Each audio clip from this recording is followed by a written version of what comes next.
find the gap between the train and the platform. Cultura Inglesa Radio. Hello there, welcome to our very first podcast. My name is Alex, I am a Brazilian journalist based here in London, England. I'm going to be your host for this series of programs about English language through British music. Every month a different native speaker is doing the show with me, and for this very first program, which is about British accents, our guest is a musician based in Manchester and also a good friend. His name is James Sullivan. Hey James, thanks for being here. Hello Alex, no problem, how are you doing? Not bad.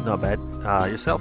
Doing well, thanks. Just sitting here in sunny Manchester, chatting to you with a cup of coffee, so everything's good. Yeah, lovely. James is in the loop with British music, and he's also a fine singer-songwriter. That's why he's here with us today. James, how long have you been on the road for? I started playing music as a kid, and I started playing gigs when I was, 14, 15, with the band I was in at the time, and then I haven't really stopped since then. I'm 28 now, so I guess half my life. Yeah, that's crazy. Tell us first, what's the music scene like in Manchester today? It's good. That's kind of the reason I moved to Manchester, is because of the music scene. I was living in London for about 6 years before moving here, and that's like an excellent place, really crazy, busy, big, bustling, big city and everything. But like one thing I kind of missed, or maybe I just got sick of the way London was. I missed having a bit more of an actual scene, like in one scene in one city. London's so separate in its different neighbourhoods. There's so big. Little neighbourhoods of North London, little neighbourhoods of East London, etc., etc. Whereas Manchester is actually, although it's a big city, it's relatively small in the people that you can meet and the gigs that people go to. So yeah, it's really good. There's a lot of, I live in the city centre here, and there's like 15 venues within a short walk from where I live, and that's really what tempted me to Manchester, because it's got such a good history of music, as we all know, and that's absolutely part of the city is music scene still to this day. And just as a note, what do you mean by bustling? Bustling is just busy, people coming, people going. There's never any quiet. Okay. Yeah, I got it. Okay, so let's crack on with our subject and play some music as well. James, do you know what's the theme of this very first show? Yeah, I believe accents is what we're going to talk about here. That's correct. Distinctive, strong, different accents Yeah. within British pop rock. So, when we say accents in British music, what's the first band or song that pops to mind? Well, I think, considering I'm sitting here in Manchester, Manchester's a strong one, definitely, that comes through. I feel like the North in general is quite strong on accents that appear in music as well as like in your spoken voice. I don't know what it is about the sort of vaguely northern accents. So Manchester and Liverpool being the two sort of big obvious ones. I'm literally drinking a coffee out of an Oasis mug at the moment. So I'd say that they're probably a pretty good start would be Oasis. That's very distinctive. It couldn't really be from any other city. But I was thinking about this actually when you said we were going to talk about this, and I think like British people in general are pretty obsessed with accents. I don't know if this is something that you've noticed, but like it's a small island, but like from neighbourhood to neighbourhood, certainly from town to town, there's massively different accents between people, and I think like that, and people are quite obsessed with like what your accent signifies. So if you've got an accent from the north, then that immediately means something to somebody who's from the south, and vice versa.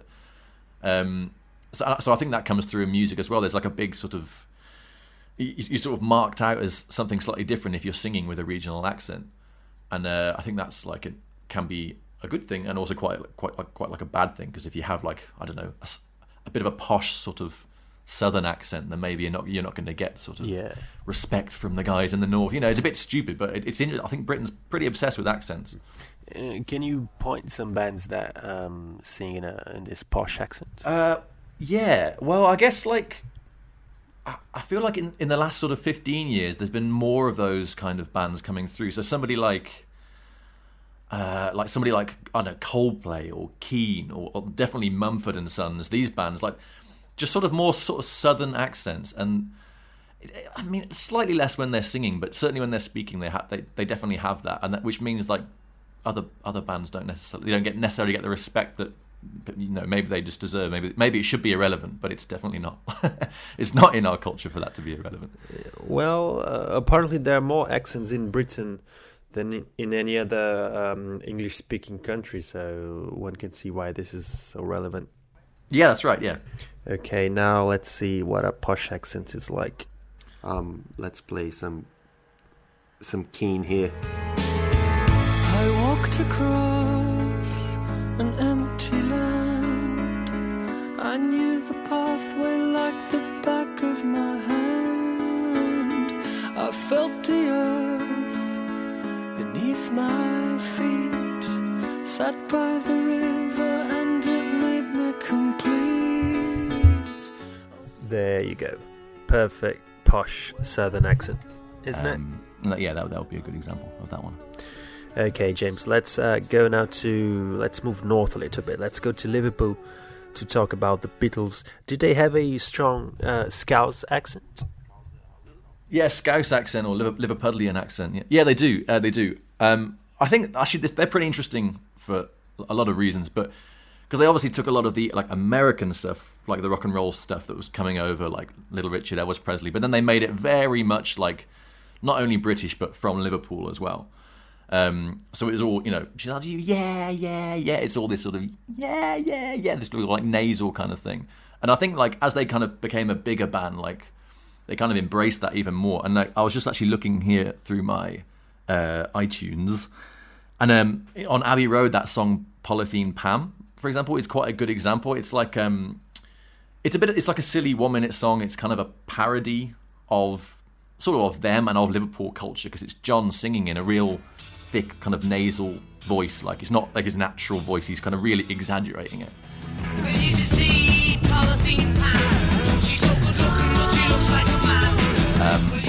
So he's got, so can you see Polythene Pam? Like it's all through his nose, you know. Yeah. This Liverpool twang is. I mean, they're kind of making fun of themselves and also kind of embracing it, because this is how their friends and family would speak, you know. All right.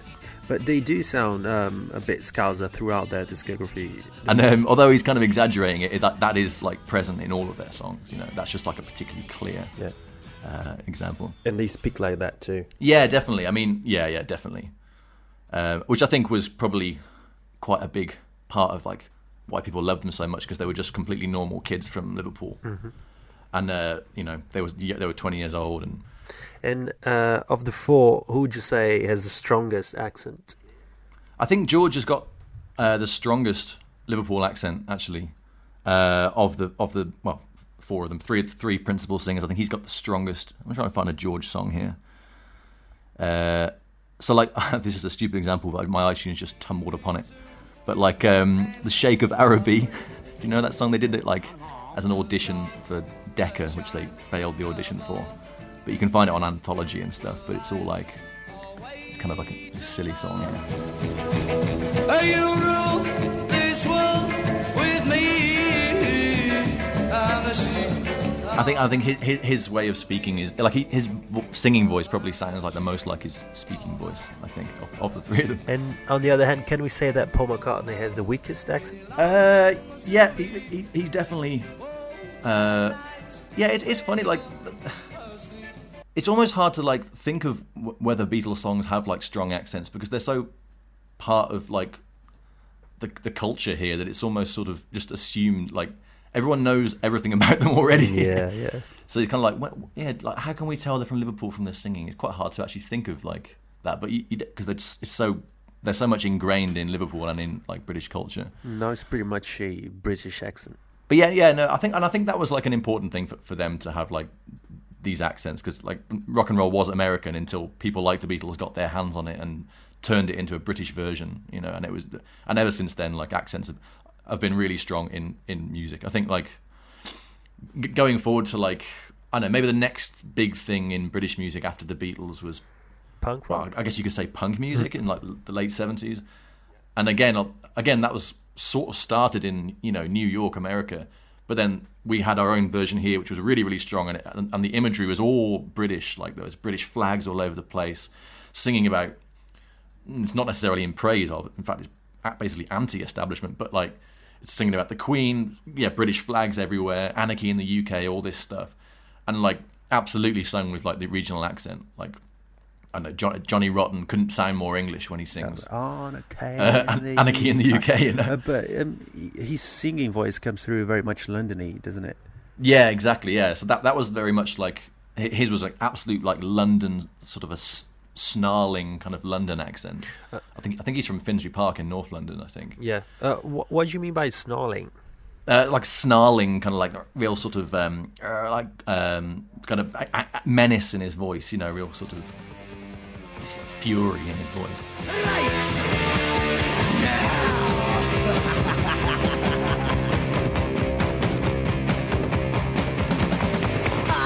am an anti-coaster. I am an anarcho-coaster. Don't know what I want, but I know how to get it. I want to destroy passerby. Finsbury Park back in the days of Sex Pistols was a very dodgy, furious area. I think that has contributed to his fury as well, probably.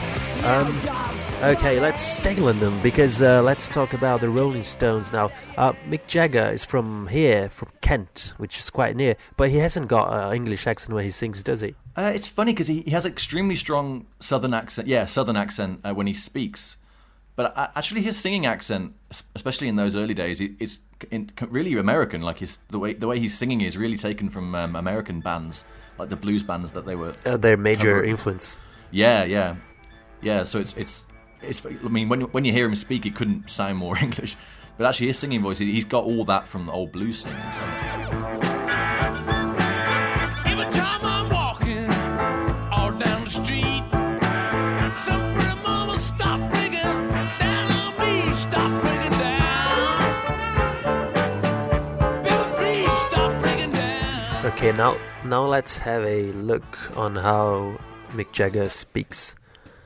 And I've done a few producing documentary gigs, and he said, "Would you like to produce a James Brown documentary?" And I said, That's pretty amazing, isn't it? I mean, the guy who could work for the BBC talking like that, it's a different persona. Yeah. Okay, man, let's now jump to Birmingham to talk about the Brummie accent.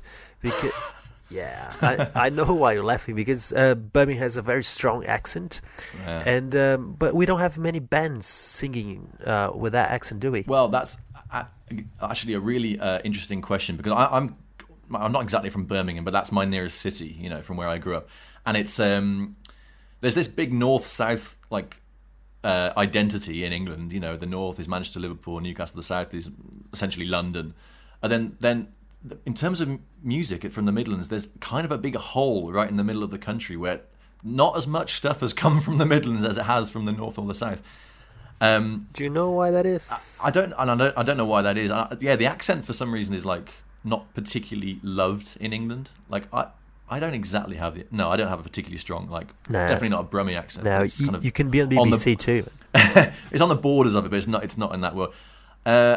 I mean, the biggest band from Birmingham are Black Sabbath, but I wouldn't say Ozzy has a Brummie accent. It's funny because it's such a not liked accent in the country. There's not that many bands who even sing in it, which is weird because it's not something you can fake necessarily. It's actually they voted it, and that's the least attractive accent in Britain. Yeah, and for the second time, I guess. But there must be a band or a singer who does the Brummie accent. I mean, just trying to think in my head right now. Did the Streets, were they famous in Brazil? Did they do well, the Streets? Not really. It's one guy called Mike Skinner who's got he's from Birmingham, and he's got a thick sort of Birmingham accent when he's rapping. That might be a good one. In one single moment, your whole life can turn round. I stand there for a minute, staring straight into the ground, looking to the left slightly, then looking back down. World feels like it's caved in, proper sorry frown. Please let me show you. I can where change and I can grow and I can do this and I can do that. That's like the Birmingham accent, you know. Yeah, and I reckon when you're rapping, probably your accent comes through more. Yeah, it comes through more. Yeah, it's difficult to find sort of bands with the Birmingham accent to sing, and I don't know the reason for that.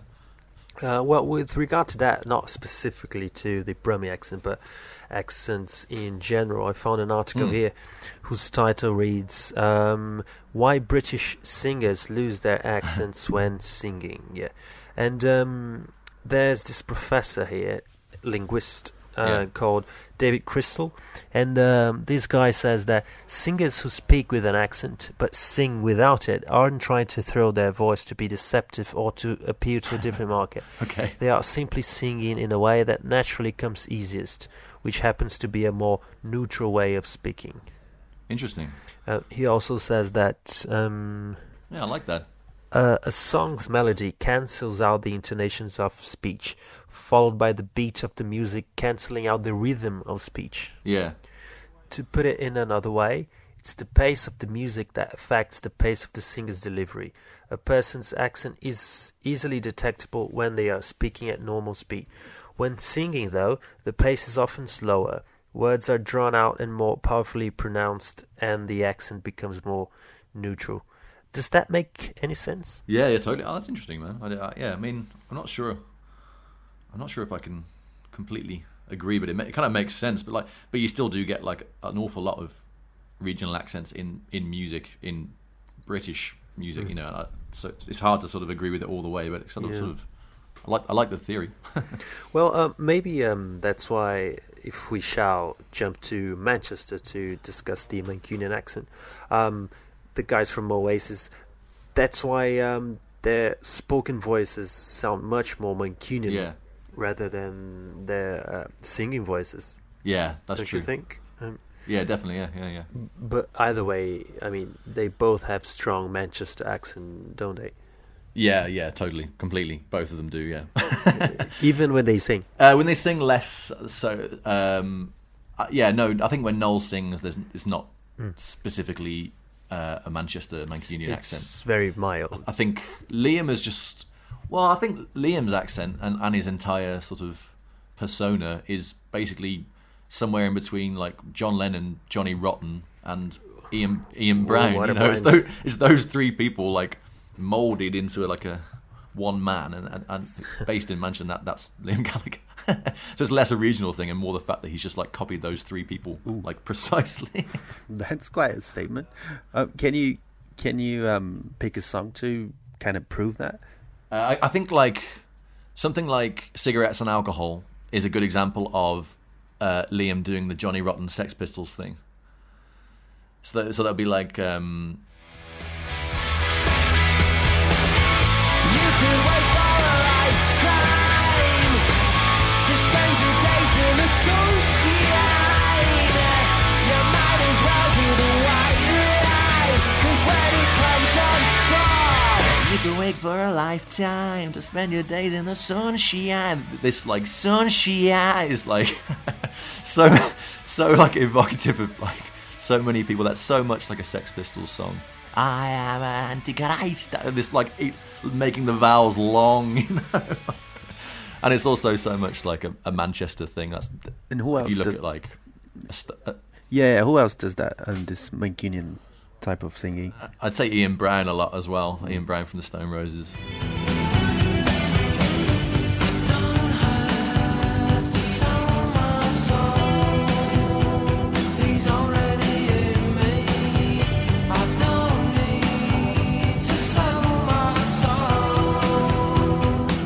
What about Morrissey, man? Because he's from Manchester too, but it's not fair to say that he sings Mancunian, is it? Morrissey's a weird one, man. Like he does have a Manchester accent when he talks, but the way he sings is so distinctive. That's not a regional accent he's singing with. It's like just a Morrissey style, you know, this sort of the more the thorn in his soul. Like, that's not anything, you know. That's just Morrissey. I was happy in the haze of a drunken hour, but heaven knows I'm miserable now.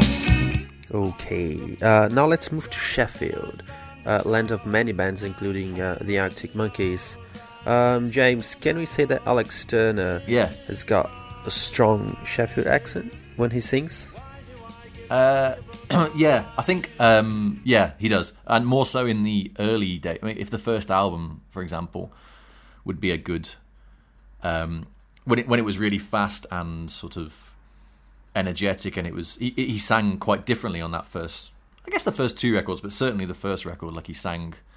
That's got a thick, and on the stuff the words that he uses are often very interesting, local and colloquial words as well. Like, so it's not just the accent; it would be like the stuff he's saying too. Let me try and think of a good example for that. Yeah, stuff like that song, "A Certain Romance," from the first album. Loading might wear classic Reeboks, or knackered Converse, or tracky bottoms tucked in socks. But all of that's what the point is not. The point's that there ain't no romance around there. Like even the words like, well, oh, they might wear classic Reeboks, or knackered Converse, or tracky bottoms tucked in socks. Like that whole thing is so like Sheffield. Like knackered Converse is like, you know, Converse trainers that are all broken and beaten up and torn and stuff. Tracky bottoms is like, you know, tracksuit bottoms. You got so Adidas, you know, jogging trousers or whatever. So like the whole thing is so based around like people like him, sort of young kids, like in northern towns, like in trainers and old tracksuit trousers, just sort of like starting fights. Now a tricky one, I believe. What about David Bowie? God, I think Bowie might fall in that category of people who just sound like Bowie, you know. I mean, he's where's he from? He's from the south somewhere. Somewhere in London, yeah. Yeah, Londonish. Oh, Brixton. See, he's from London, South London. I think he was like, in a lot of ways, kind of an alien. You know, like everything about him kind of seemed to just fall from Earth. You know, to be cheesy about that, but I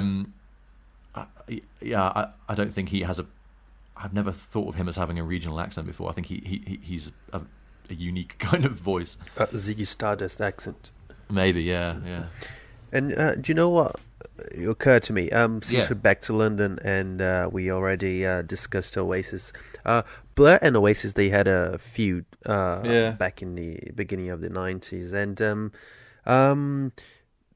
even by their accents, you can say that they represented two different worlds. Well, that was like the big like argument that was set up around Blur and Oasis was you got the working class Northerners and the posh Southern university-going, poetry-reading Blur, which is basically a massive exaggeration of the actual truth. But that was the sort of, you know, that was the narrative around that kind of argument.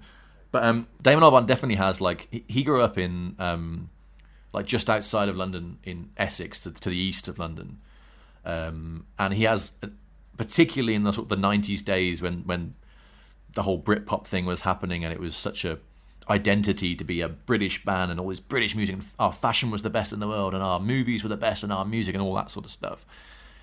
Like there's a lot of him like playing up to that role as the sort of, I'm from London. What's a good example? I've got a classic hit. All the people, so many people. Oh, the people, so many people. and it's something that I think a lot of people look back at and sort of feel a bit embarrassed about now, because it was probably maybe him himself, but like that was kind of they kind of played along with this sort of cheeky Londoners thing. All their videos are very much like that, and they were kind of exaggerating. And those guys were from the south, well-educated Londoners, poetry reading goers. But this accent wasn't posh, was it? Yeah, no, it wasn't really. It's more. It's not posh. Like it's posh is not the word. Like it's still working class, but it's just working class, like southern rather than working class northern. So they were definitely exaggerating what was already there. So it was a lot of. But it's funny, like, you know, the London accent's called like Cockney, like, you know, and then the thing that sort of Blur were labelled as being was Mockney, so that they were sort of like fake Cockney. There's all this ridiculous thing in it, like it goes back to like what I was saying about like people being quite obsessed with accents in Britain, just not deliberately, but just sort of subconsciously taking a lot from the way that you speak, and that thing came up. It's all kind of linked with, I suppose it's linked with class, I suppose, because they were maybe seen to be like they were art school students from Goldsmiths in London, you know, a nice college, but they were speaking like Cockneys, like geezers down the back, like, but and they were sort of seen to be a bit sort of faking it in that respect. But I mean, not at the time. Everyone just loved it at the time, you know. This is sort of I'm playing kind of devil's advocate and just sort of saying both sides, you know. Now, dude, this is a show about British accents, so we need to bring to the conversation Kate Nash, not only because she played at a festival once 2 years ago, but because her accent comes through vividly strong. I guess she's from East London, so she talks like pretty, you know, no T. Would you agree?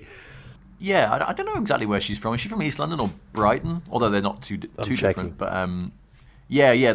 I guess the way she the way that she sings is quite sort of spoken as well, isn't it? So I guess that kind of comes across a lot. There was a lot of those singers around at that point. Like I guess her and Lily Allen kind of broke at roughly the same time, and they like very distinctively sort of young girl in the city. We speak like this, and isn't the day pretty? And there's this kind of thing.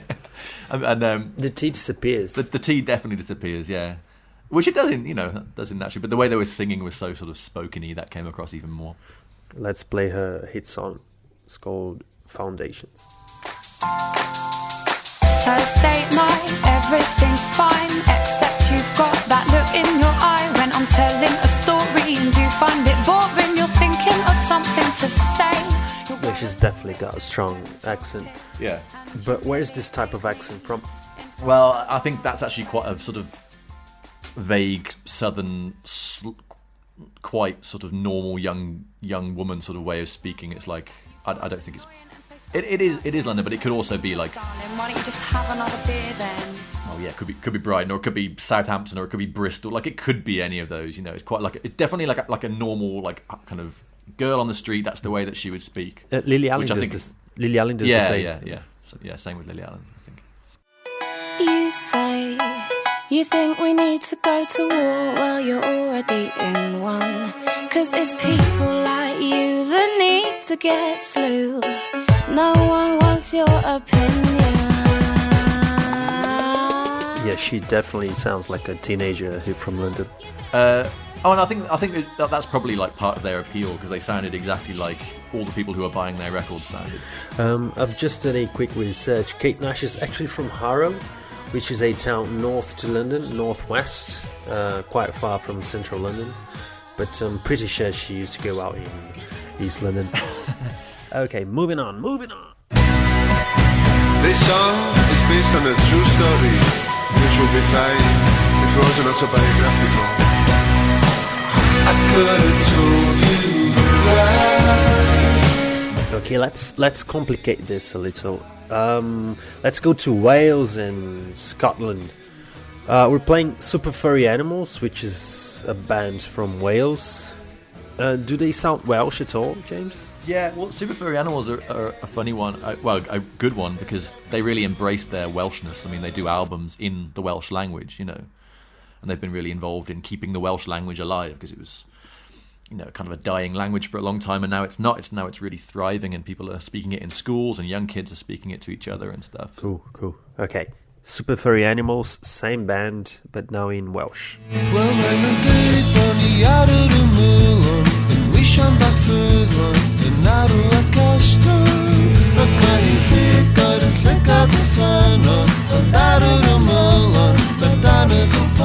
funny, Welsh is so different that Griff Rhys sounds like a different singer. Yeah. He's all about keeping the Welsh identity alive in the way that he writes, the things that he writes about, and like the language that he writes in as well. Okay, and Scottish wise. who has a strong Scottish accent in their singing voice? I don't really use iTunes, which is kind of a problem because when I'm sort of looking for things to remind myself, there's not really anything on my iTunes to do. Well, you did well so far. A few Beatles albums. Perhaps Belle and Sebastian? No, I mean, the music that they play sounds Scottish, sounds like Scottish indie pop, but I wouldn't say his voice sounded Scottish particularly. Fair enough. The most like Scottish sounding band in the world are two brothers, and I don't know if this is successful outside of the UK. Probably not. But the Proclaimers. You couldn't get a clearer example of what a Scottish accent sounds like than listening to one of their records. When I wake up, well, I know I'm gonna be the man who wakes up next to you. When I go out, yeah, I know I'm gonna be the man who goes along with you. This is such a good song, man. If I get drunk, yeah, they're kind of amazing, the Proclaimers. Two ginger, black glasses wearing brothers from Glasgow? No, I've got the profile here from Edinburgh. They kind of because it looks so 80s when you look up the old videos, but then they sort of play festivals and stuff, and people love it, like they go crazy for it. So that song sounds Scottish all the way. 500 Miles is the classic Proclaimers song that like everybody in the UK knows for sure, and it's the most Scottish sounding thing in the world. It's also an amazing song, but I don't know, if you wanted an example of what a Scottish accent sounds like when they're singing, then this is probably the ultimate example. It's got, when I wake up, well, I know I'm gonna be, and it's all this sort of rolling tongue kind of thing. When I go out, it's so good. if I broke, well, I know I'm gonna be the man who's going over you. But I would walk 500 miles and I would walk 500 more to be a man who walks 1,000 miles to fall down at your door.